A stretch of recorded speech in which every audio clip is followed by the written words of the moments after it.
Hello guys, this is Cedric. Very long time I didn't do a recording for a tutorial.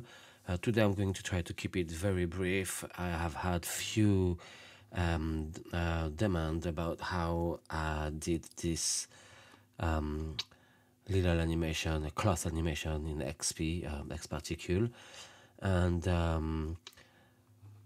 I decided that I'm going to try to do a little breakdown, a quick one. Okay, so you see that they are not intersecting, no matter how close they come to each other. Especially that's more true at the beginning here. I put them very close, and they still don't interact. I mean, they can interact, but they actually don't cross each other, which is good. All right, so let's see what we can do.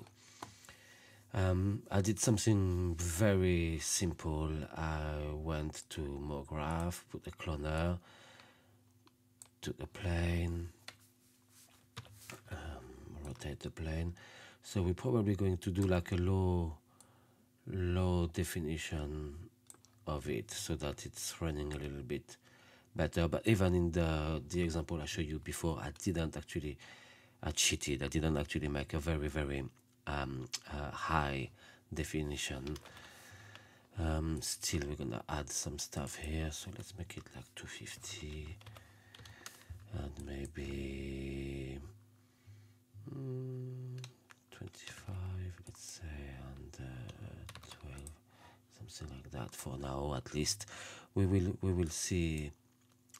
That's a little bit maybe I can put like this, something like that for now, and we'll see later. We can still change this later. I put it in a cloner, and on my cloner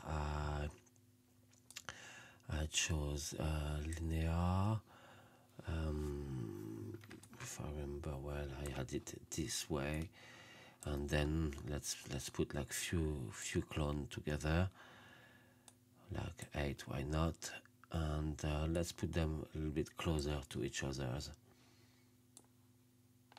It seems all right. I'm wondering if I should not put one or two more subdivision in here. So let's have a look. A little bit more, something like that. All right. So then you just want to have them as an object. So you want all these planes here. I'm gonna keep this as a backup for now, even though we may probably not need it. And I will put this into a connect object. Sorry, that's here. I always get it wrong, but here. And that's the guy that I'm going to make a cloth system from it. So let's have a look. Create cloth, and let's see what's happening here. Straight away, out of the box, we should have something happening, and they are all falling. So it's because I have gravity here. Let's take off the gravity for a second, and instead we're going to go and put a dynamic turbulence, just to see what happens here.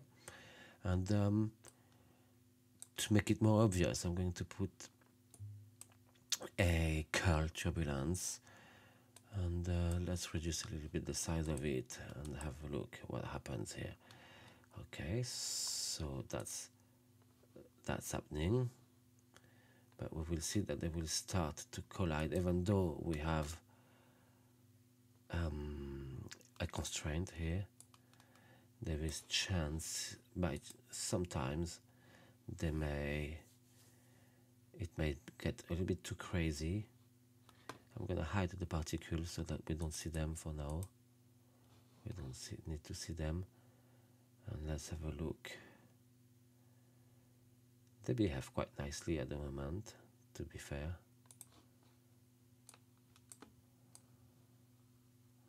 There is still no intersection, no crazy intersection. Let's see if it carries on a little bit what's gonna happen. But That's quite nice here. Let's have a look what will happen here, because here the start, that's actually beautiful without doing any more steps here. But I'm gonna keep it and see if at some point we have some intersections or not, which I had when I first did my first test. So we are very lucky here. No intersection at all. Everything works out of the box. Well, you could already imagine that this is it basically. Let's see if the turbulence was stronger. What that would do. So let's have a look at that. Let's put a stronger, or maybe not that strong, but let's have a look at that, and let's see how crazy they will become here. And will we have intersections? We normally should have some. It really looks like they're behaving amazingly well for some reason today. So that's the power of XParticle with amazing constraints. But here, all right, here we have an issue, haven't we? And what I did to fix this is to use another modifier, which is the push apart. And I don't know if these settings will be good or not, but we will have a look what it does. So we keep the strong, and normally they should push each other apart.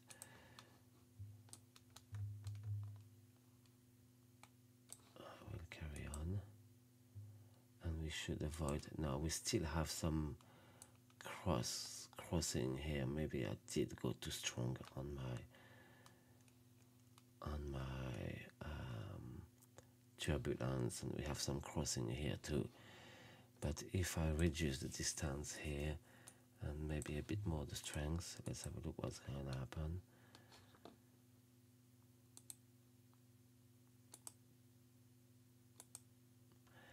And if it still goes through, what we're going to do is we're going to use the particular radius. So our particular radius at the moment is 3. So they should try to keep apart as much as they can in a radius of 3.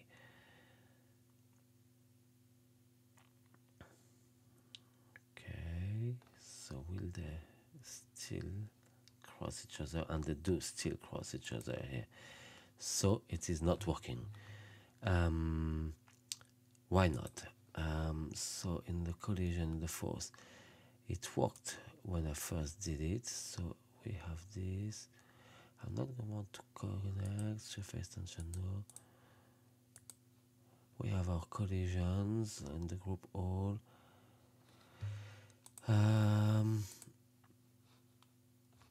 Let's try to see what happens if I do more iteration, more, and if I go and I do my Control D and I go to XParticle, which I believe I did, and do one more step. So as soon as you go on there, that start to get much slower. I may have to reduce the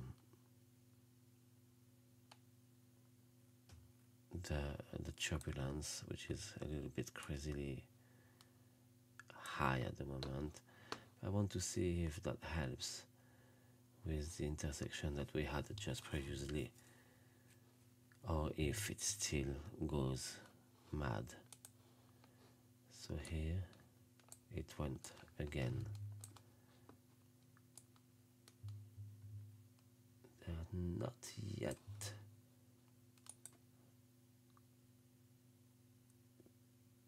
That's much better, much better.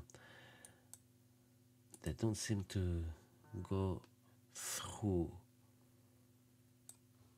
anymore through each other's anymore. If we look, they are all quite separated, and that's it basically. So the push apart did work, and that's quite nice. You see, we have a bunch of cloth, they all are separated from each other, they don't really collide, and that's beautiful. So that's what we wanted to do. For the material, what I did is I got inspired. I mean, I did use the technique that I've seen in a tutorial by XParticles by Insidium, on I think it's on the strange cloth, when they use the modifier to wipe out the cloth in a weird manner, but beautifully. And what it does is it uses the velvet one. So where is that? Sorry, it's on the special one, and we have a velvet. Where is that?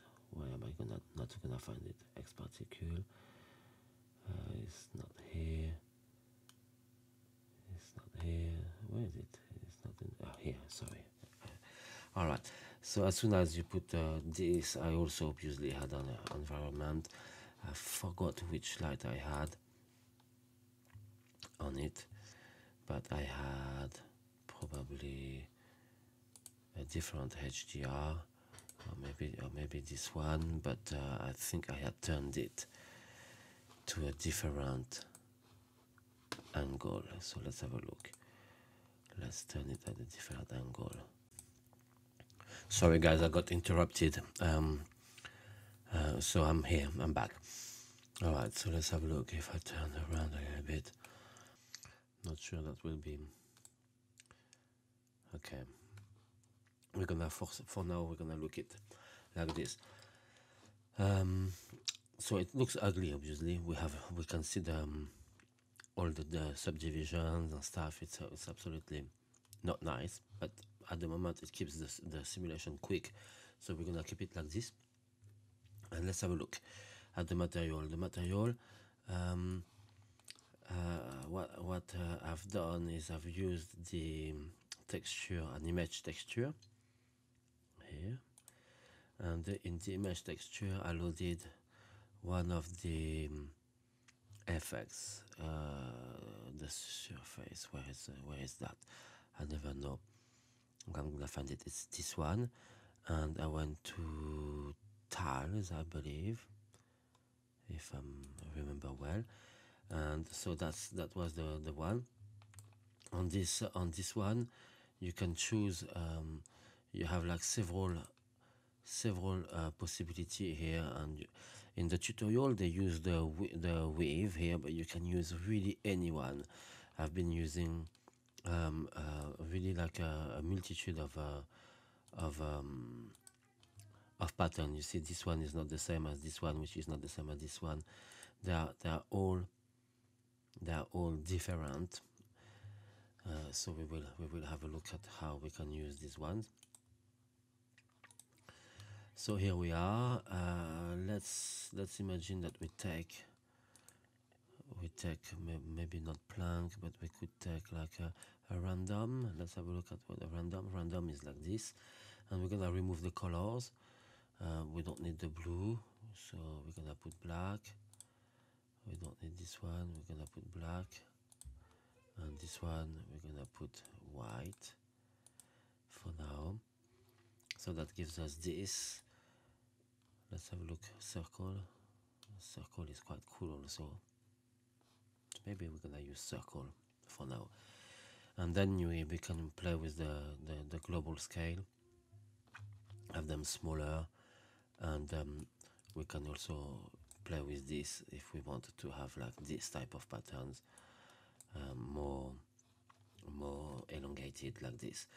All right, so then we need a new texture, a new shader. That's the transparent, and a mix shader.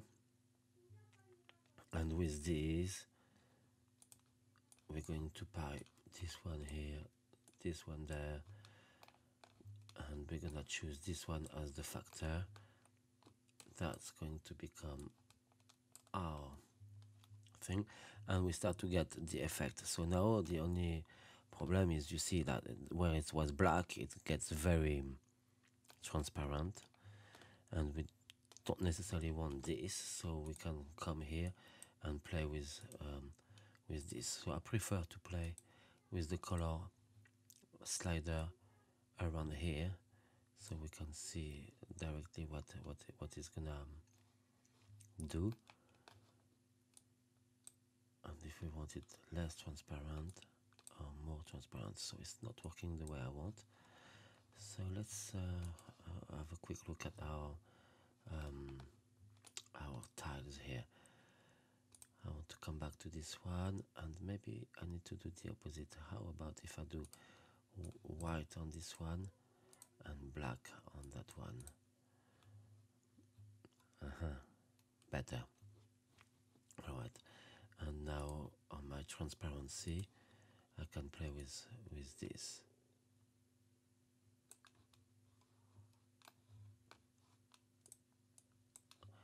Okay, and if I have light coming from behind, what will happen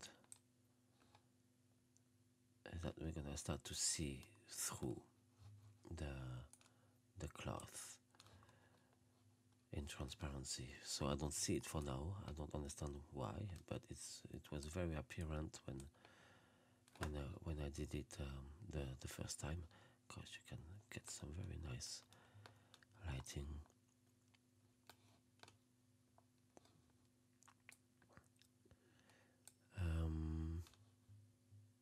Let me think. What didn't I do? Trying to understand what I didn't do. Why it doesn't. Did I even apply this? Yes, of course I did on my Connect.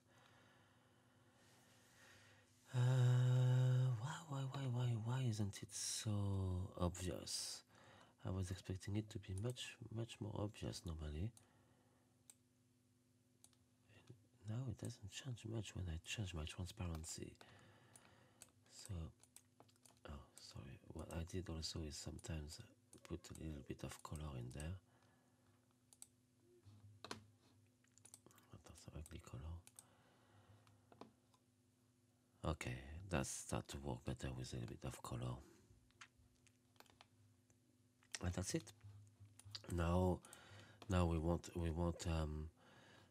several material like this, so I put one on each, one different on each cloth. I'm gonna just change the color for this one and put it on the next cloth. Which one did I use? On the next cloth here.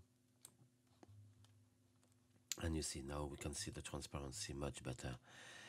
All right, and I did that, and I also obviously each time went into the pattern. So let's say a red one for fun, and on the red we're gonna put it here, and we have the red here and the pink here. And on the pink, let's say what I would do is I would just reopen that, go on my pattern on the tile, change, maybe put a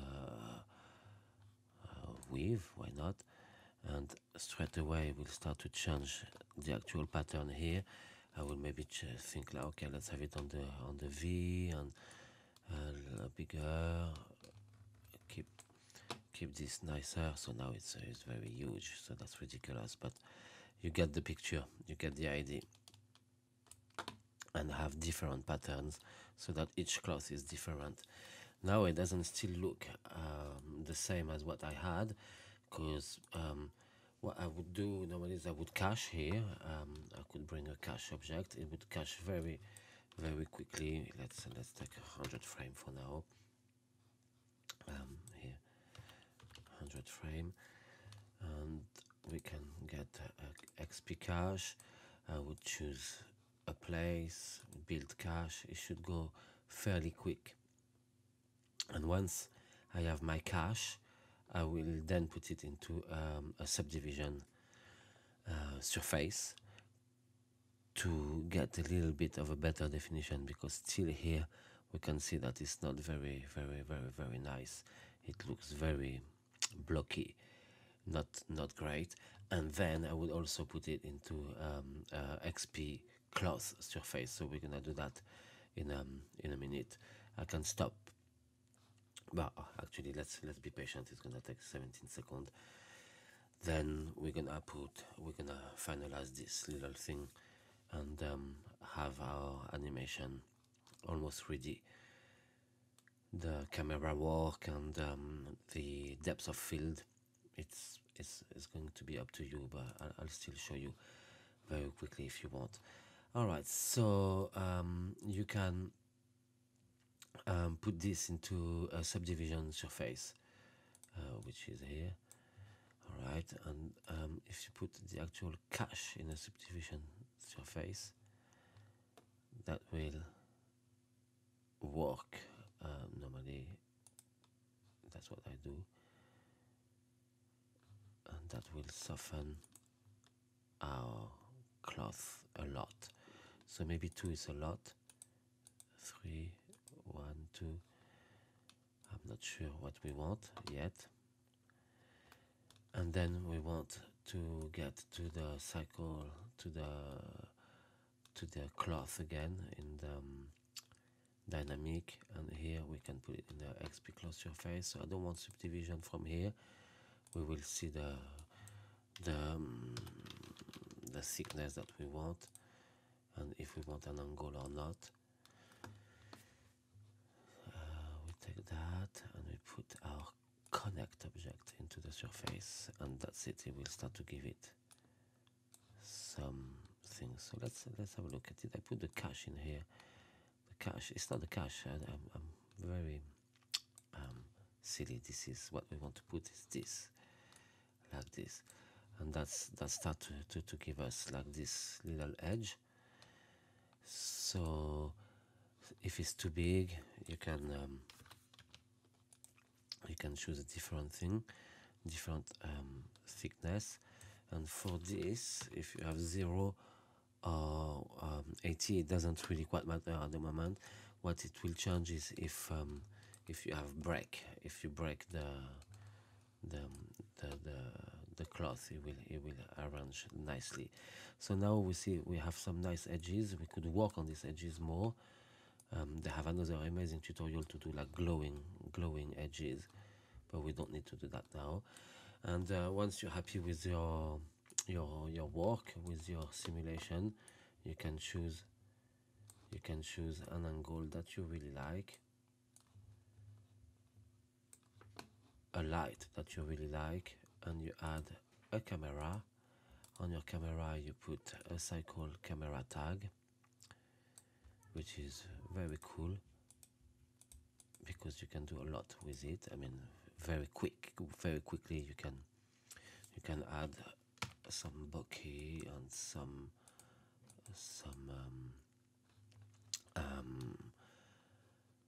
depth of field here. And on this depth of field you need to pick up. So at the moment I don't know why when I use the peak focus I have a problem. It doesn't work well, so I'm not using the peak focus at the moment. I'm using this one, and with this one let's put some more light in here. I'm not very happy with the lighting, but it's normal. I mean, I absolutely didn't work on it, as you know that. So let's choose a different HDRI from maybe the Pro Studio. Let's take one bit more bright here. That's very bright, but that will give us a more even lighting. You see that we lost a little bit of the transparency, so it's quite interesting to know that. Let's actually open this one, and you can add more transparency or less once you have the thickness of the cloth. It does change. it does change the way it appears. That's it. Basically, that's going to be up to you to have fun with this little technique, and you can then have a nice comp. Make sure that all your materials are different colors and different patterns, and that will look like more beautiful. Some can be very vivid, and some can be like more pale, and that's it. And then you got it basically. That's it. All right. So I hope you like it. If you want to support in any way, you can always come and at least give me a follow on my page. That's always nice to have you coming here and telling me what you think about what I'm doing. Thank you very much, guys. I hope I will come back soon with a new tutorial. I will maybe try to show you very soon how I went on to doing this little animation. This one is a cool one where it's like melting, like it looks like wax. Or this one was quite fun to do with a lot of smoke building up a thing. That's a reveal, a smoke reveal here. This one was quite cool also.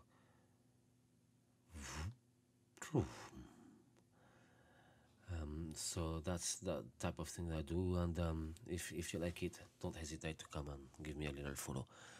All right, bye bye guys. See you around. Bye.